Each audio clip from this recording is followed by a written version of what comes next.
Welcome back, folks. I am Jake Ellenbogen, and today we're going to be discussing the top 30, in my opinion, offensive players that could be on the Rams free agent big board. Now, before we dive into it, be sure to like, subscribe, and comment. Also, be sure to follow me on all social media at JK Bogan. But furthermore, I want to point out something here because this is the offensive big board. I'm going to have a defensive one after this. I decided to break it into two videos because I could not narrow it down to 25 players. It's just too much. So we're going to have 30 players here on the offensive side of the ball. And these are realistic, okay? So I'm just going to warn you right now, I don't think it's realistic that the Rams would go after Derrick Henry and pay him $10 million to back up Kyron Williams. I also don't really think it's realistic that they're going to go after Saquon Barkley. I think they found something special in Kyron Williams, and they might even bring him back on another deal after his deal is over. So I'm going to say no to those. Guys like Kirk Cousins would not be on this list, but pretty much everyone else is fair game. So let's dive into it. We'll go from 30 to 1. So let's start off with number 30, Tyrod Taylor. That's right. Tyrod Taylor showed up on the underrated video, and he is underrated. You know, I get he's older, mid-30s right now. One of the best backups in the NFL at quarterback. Lots of athleticism. Would not be a bad fit. You know, can keep the play alive, but can also play within the confines of Sean McVay's system. And this is an experienced quarterback. He's played in playoff games. I think he'd be a pretty good backup to Matthew Stafford. He comes in at number 30. Number 29 here on this list, we have Ryan Tannehill. This is somebody that has a lot of burn in the NFL as a starting quarterback, playing really, really good time with the Titans. Of course, he's kind of fallen off a little bit. But again, lots of NFL experience in the playoffs, if you will, but also low-end starter at this point in his career. High-end backup, though. I think we saw down the stretch last year. I thought he played some decent ball. Needs to be a better decision maker, but of course, he has fallen off a little bit. It is okay because, I think he's done a nice job throughout his career. People are going to look back and think Ryan Tannehill's had a good career. So, could be a really good option to back up Stafford if the money is right. Number 28, we have another guy making his appearance coming over from the underrated video, and that is Will Dissly from the Seattle Seahawks. Dissly is a free agent as well as pretty much every other Seattle Seahawks tight end. One of the best blocking tight ends in the league. And he's got sneaky athleticism, can get out there, get behind the defense, make some plays in the receiving game. He's had some huge games in the past. And, I think the thing here is that with Davis Allen, it's not that I don't believe in Davis Allen, because as you guys know, that was like my guy in the draft. My thing here is that Davis Allen is still raw as a blocker. He's not bad, but I think the Rams could use another blocking tight end. They could move on from Hunter Long. Bryson Hopkins is a free agent. Would love him back, but I don't see it happening.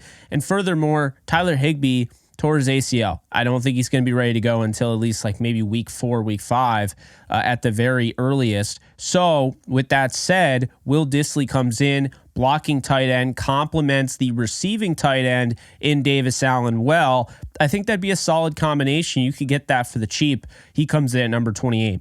Number 27 is the starting center of the 2023 LA Rams, and that is Coleman Shelton. Shelton is a guy that they've already expressed interest in bringing back. He did hit over, I believe it was 56% of his snaps that were taken this year were him. So he was able to opt out of his deal and get more money on the market, or at least try. So he has opted out. The Rams still have interest in his return. They do want him back. I don't think he's the best center on the market. I think he's solid. I think the Rams can do better. But if they want to keep the continuity, it does make sense to bring him back. He comes in at 27. 26 here, Tyler Biadasz from the Dallas Cowboys, a 3-year starter in Dallas.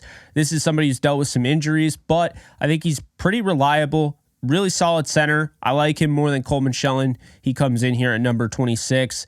At number 25, we have a center here by the name of Andre James coming from the Raiders. Very quality center. I think when you look at him, this is a guy that could end up being a pretty decent signing if somebody like Coleman Shelton leaves. one of the top 15 centers in the league according to PFF this past year. So he's probably going to get some decent money. We'll keep an eye out for him. But another thing we'll keep an eye out for is the fact that today's sponsor is Manta Sleep. That is right. This is a sound sleep mask. You can get plenty of sleep masks over on the site. You got 100% blackout. You got C-shaped eye cups for side sleepers engineered. This thing connects right to your phone, so you got 20 plus hours of battery life, razor thin speakers. If you want to go and get this or any sort of sleep mask over on Manta, you can go over, use the promo code JKBogan. Link is in the description to get your 10% off your Manta Sleep purchase. Now let's get back to the video. So, folks, let's just talk about it here. You know, wrapping up with the centers, I do think Andre James makes sense. I like all three of those guys. I still do like Coleman Shelton. As you guys know, I was pushing for him to start over Brian Allen before 2023's season kicked off. So I'm not against him, but I do think Andre James would obviously be a better fit. So at 24 here, quarterback Gardner Minshew. Okay, what else do I need to say? If you're looking for a quarterback if you're the Rams, you're looking at a backup, right? Gardner Minshew is one of the best backups in the National Football League. Okay, he was just in the Pro Bowl. Now, that doesn't mean a whole lot, but to be fair, he played a pretty good season in Indy, taking over for an injured Anthony Richardson.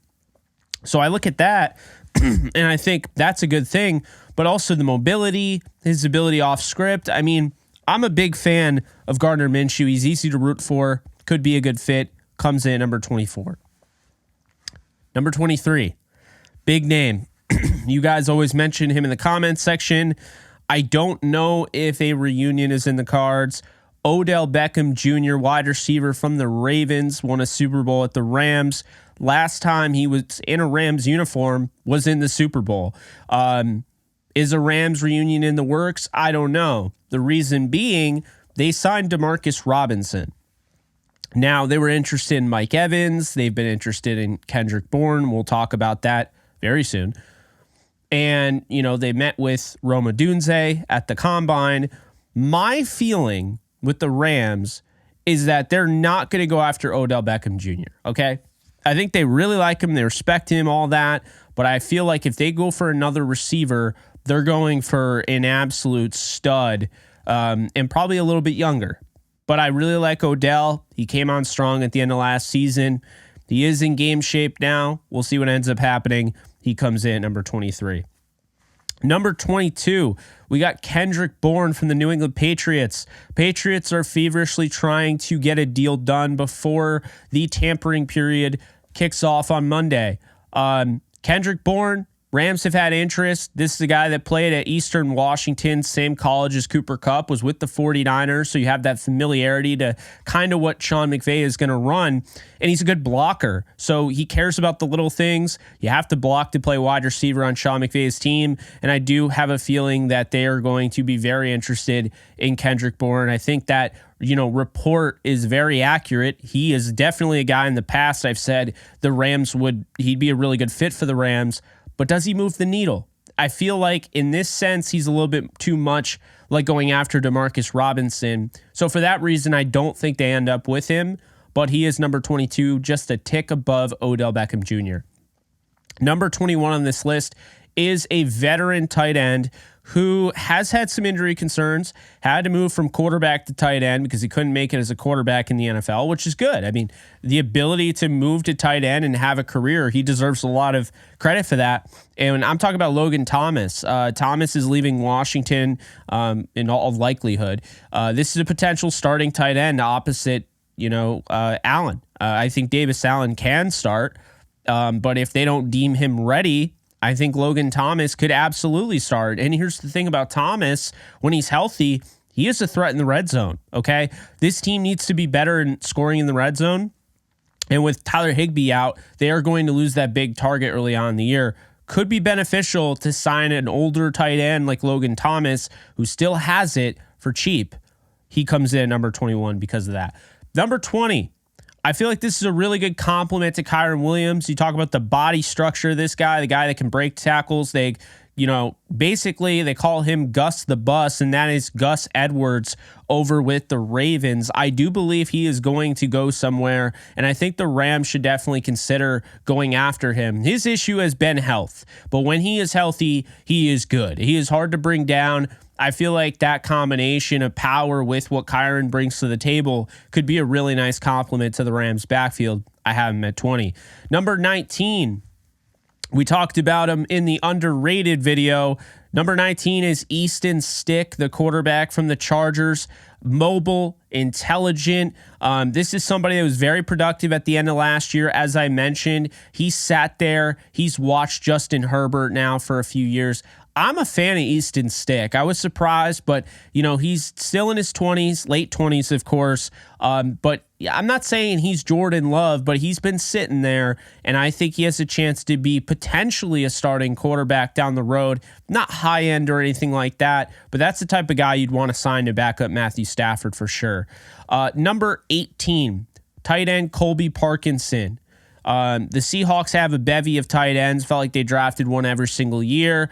And because of that, they did a disservice to not just Will Dissly, not just Colby Parkinson, also Noah Fant, who they acquired in the Russell Wilson deal. And when I look at this, I think Colby Parkinson is somebody, we saw the touchdown against the Titans to win the game, going up, high pointing the football.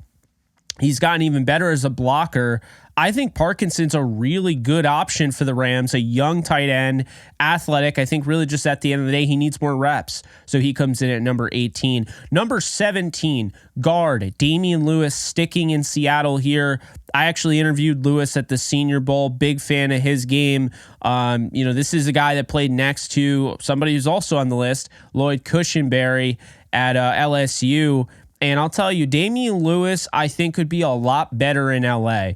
I don't think the coaching in Seattle was as good.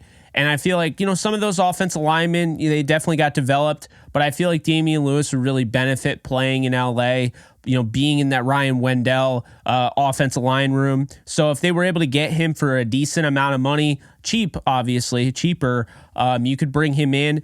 You don't really know what the situation is. Are they going to eventually move Steve Avila to center? Are they going to keep him at left guard? If they move him to center, because they can't get Coleman Shelton, don't be surprised if they go after a guy like Damen Lewis to be the left guard. He comes in at 17. Number 16, wide receiver, 25 years old. He's toolsy. He's got a lot of speed. He had 800 yards in Cleveland. I'm talking about Donovan Peoples-Jones. He has the return ability. I really like that fit for LA. Now, I understand, again, you already got Demarcus Robinson. I feel like that next pickup is really going to either be a big name or it's going to be somebody in the draft. And so for that reason, I don't know if they'll go this route, but Donovan Peoples-Jones does come in at number 16 on this list. Number 15 is the Rams 2023 backup quarterback, and that was Carson Wentz. I still think the Rams could very well bring him back. The reason he's not higher on this list, he's 31. This team hasn't really shown a ton of interest in bringing him back publicly. That doesn't mean anything, but it also does mean something at the same time. So because of that, based on that, he's my number one quarterback on the board. I have him ahead of Gardner. I have him ahead of these guys, but it is worth noting that the Rams don't seem super...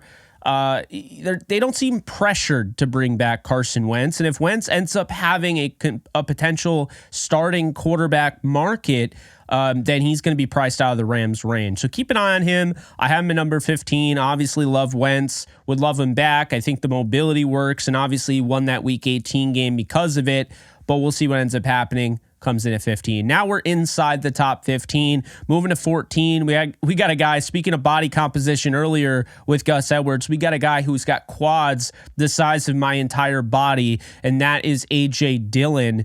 A.J. Dillon, nice 6 foot tall, 250 pounds. I kind of thought he was a little bit like Steven Jackson coming out of Boston College initially.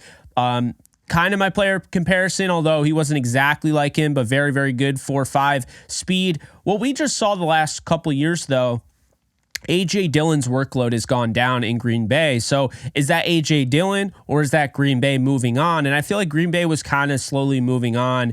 And A.J. Dillon, I think, could be a really good combination, a 1-2 punch with Tyron Williams. So we'll see what ends up happening. Obviously, coming from Matt LaFleur, runs kind of a similar offense. So we've already seen that. Dillon could be an option. He comes in at 14. Number 13 is a former Rams tight end who was drafted out of South Alabama. I am talking about Gerald Everett.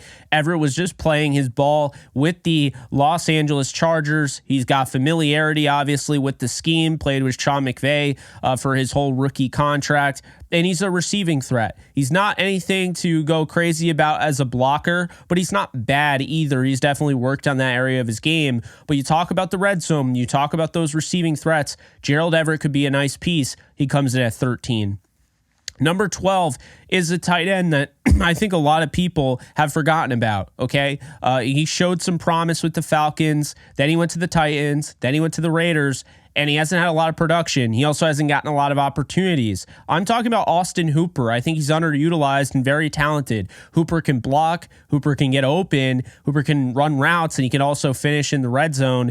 I think he's an intriguing option here. Could be relatively cheap. I got him coming in on this list at number 12. Number 11 here, I have another running back. It's the last running back on this list. Perfect backup. My favorite option, Zach Moss. We just saw Moss fill in for Jonathan Taylor. Taylor missed some time. Kyron Williams missed, 5 games this past year? Zach Moss filled in beautifully in Indy, and I think he easily would have ended up with 1,000 yards if they kept rolling with him. So to me, he's the top backup running back option. He's somebody that can help you also a little sneaky in the receiving game. So I really like Zach Moss at number 11 for the Rams. We have now hit the top 10, though. So here's 10th is a center who had a season-ending injury, but he's one of the best centers in football with the Miami Dolphins, Connor Williams. Connor Williams came from the Cowboys initially, was drafted, and then, of course, he went to the Dolphins, and he was one of the top centers according to PFF, but he did get hurt. Because he got hurt, he's not higher. This guy is awesome. He's one of the top centers in this in this class, this free agency class, and I think the Rams could consider him. It's just worth mentioning. He had a season-ending injury. He is going to have to come back from that, so that is something to keep in mind. Number 10. Number 9 here, we have our final tight end on this list, Noah Fant.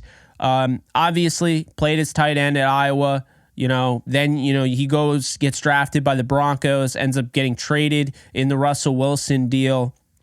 And with Fant, athleticism is just obviously evident there. He's got all these tools. He's still young. He's one of the younger tight ends in this class. Underutilized, man. I mean, just really what it comes down to, a very underutilized tight end, with the Seattle Seahawks, because they kept just drafting guys. And I think he's just so skilled from an athletic standpoint, but also just the knowledge of the game. I think he could be a really nice piece for the Rams offense and actually be really sneaky to the point where he could be one of the better tight ends we've seen in a Rams uniform. So I have him at 9. Number 8 is Curtis Samuel, wide receiver for the Washington Commanders. He's a gadget running back wide receiver type. That might not make a lot of sense in your mind, but hear me out when I say this. Sean McVay likes to get creative. He also might want a return guy. I think Curtis Samuel can return kicks and punts. I think Curtis Samuel can help you lining up in the backfield, being a slot guy, doing all sorts of things. And his ability after the catch, he's like a poor man's Deebo Samuel. So I really do like Curtis Samuel. I like the fit. If they really needed a wide receiver, they didn't want to spend top money on him, I think Samuel makes sense. He comes in at 8. Number 7 is last year's Rams starting left tackle, Alaric Jackson. He is a restricted free agent that was tendered by the Rams at an original round tender. That does literally nothing. It basically just means the Rams can match any offer, but they wouldn't get any compensatory picks if, of course, somebody did sign him, the Rams didn't match. So it's going to be about $3.3 million for 1 year if nobody, signs him to an offer sheet. But I imagine he's going to have interest around the league. I didn't agree with that move. I thought the Rams should have put a second round tender on him and kind of scared teams away, but they're not doing that. So that's intriguing. Alaric Jackson, I've said it before, I'll say it again. He is the second best tackle on the market. I don't think there's anybody relatively close, unless maybe a guy coming up, you might view him as a tackle, then maybe you can make that argument. But Jackson's very good. He's young. And that's the thing. He comes in at 7 here. I still think he is very valuable. He is a need. And so he comes in at 7 on this Rams big board. Number 6, we have a guy who the Rams fans know. They remember him and Darius Williams going at it. And Darius Williams getting thrown a flag on 4th down in Buffalo. It would have been the game. The Rams would have completed a 25-point comeback to win. But there was a pass interference call thrown, and Gabe Davis was a part of that. He comes in at number 6. That was Gabe Davis, 25 years old, a deep threat, touchdown machine. Josh Allen would throw to him left and right. The problem with Gabe Davis, the reason why he's not higher, because he's young, he's got size, he can block, he's got speed, he's even got hands. But what's the deal? For whatever reason, he just disappears, and no one can explain why. He'll have a game where he'll go off. He'll have 7 catches, 3 touchdowns, 130 yards, and then the next game he'll have 1 catch for 25 yards, and that's it. So I don't know how much the Rams offense would help with him. I don't know if this is just him or the Bills offense. Who knows? But Gabe Davis comes in at number 6. I do think that could be an option if they're already done with Tutu Atwell. You talk about that speed down the sideline and whatnot. Gabe Davis has the size to boot. He could be a fit. We're in the top 5, though. And number 5, his teammate from Louisiana Lafayette just got signed to a long-term deal by the Rams, Kevin Dotson. However, this is Robert Hunt I'm talking about, also from the Miami Dolphins. Yes, that's right. They had him and Connor Williams, and they're both free agents. Tough scene for them. Robert Hunt is an absolute stud guard, one of the best guards in the league. You're pretty much getting a very similar player in Kevin Dotson. So this is what I'll say. He's number 5 because, again, if the Rams want to go the route of moving Avila in at center and go really big up front, then Robert Hunt could be the left guard, and he and Kevin Dotson could be reunited again as teammates. I'm not saying that's 100% going to happen. I think Hunt is going to get a lot of money on the open market, but it is worth mentioning, and it is somewhat realistic. I put him at number 5 on this list. Number 4 is Mike Onwenu from the Patriots. He's a versatile and an absolute stud offensive lineman. The reason why I say offensive lineman is because he played tackle. He played guard. Hell, he could probably play center. This guy is Mr. Reliable. They got him late in the draft out of Michigan, and he's really done a nice job in New England. I think he's going to have a lot of suitors, so it's going to be hard to get into a bidding war for a guy like that. But if the Rams really want a guard that can also play tackle, a guy that can play arguably 4 out of the 5 positions really well and effectively, Michael Onwenu is a good bet there. He comes in at number 4. It's the final 3, though.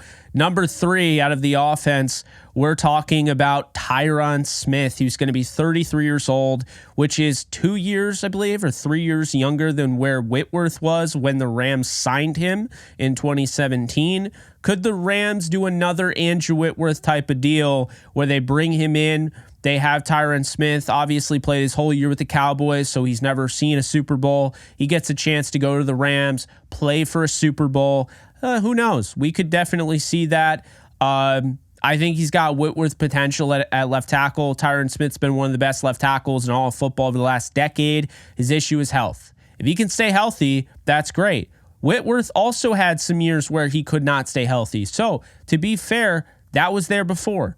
We'll see what ends up happening. But if Alaric Jackson ends up playing hardball, his agent in his camp plays hardball, and he doesn't come back to the Rams could pivot and go after Tyron Smith. We'll see what ends up happening. Number 2 on this list is, in my opinion, one of my favorite. Honestly, he was one of my favorite prospects then. He was drafted in the 3rd round by the Denver Broncos. Lloyd Cushenberry III. I had mentioned him earlier briefly. I think he's the top center on the market. He's going to command a lot of money. But if the Rams want to keep, Dotson at right guard, obviously, but keep Avila at left guard, and they want another center, and they're not willing to play hardball, with Coleman Shelton, and they're just done. Say Shelton wants $10 million for whatever reason. they might just opt to pay Lloyd Cushenberry. I think he fits their scheme well. I think he'd be a great fit. I think it'd be a huge upgrade if you came out of this free agency with, Alec Jackson back at left tackle. You had Avila at left guard, Cushenberry at center. You had Dotson at right tackle, or right guard, and then Rob Havenstein at right tackle. That would be a top 5 offensive line unit in the league, in my opinion. Not only is Cushenberry good in pass pro, but he's also good in the run game. Love Cushenberry there. He's number 2. And number 1, I've mentioned him before. I kind of feel like the Rams are going to somehow get him. I could be wrong. Calvin Ridley from the Jacksonville Jaguars. He's the leading receiver on the market. There's really not much to say that hasn't already been said about him. He's 29, so you're not getting a super, young guy. But based on the Kevin Dotson contract, which will be another video, I'll explain all that. It does kind of give us a little bit of an idea where the Rams are looking. And that might make sense. Calvin Ridley might be in the wheelhouse here for the Rams as long as they can keep that number a little bit lower. If that goes over, say, $20 million, now the Rams might be bidding against themselves for a position that's not a need. And I'm going to be the first one to say, I don't think they need a wide receiver to be signed, okay? I don't think they need to go out and get Ridley. But as far as the most realistic guys out of the 30, the best of all those guys, Ridley to me is an absolute superstar. And if you were to go to LA and he's playing with Puka Nacua and Cooper Kupp, and even you still have Tutu Atwell, right? And he's playing with Kyron Williams. He is going to absolutely bloom, blossom, flourish, all that.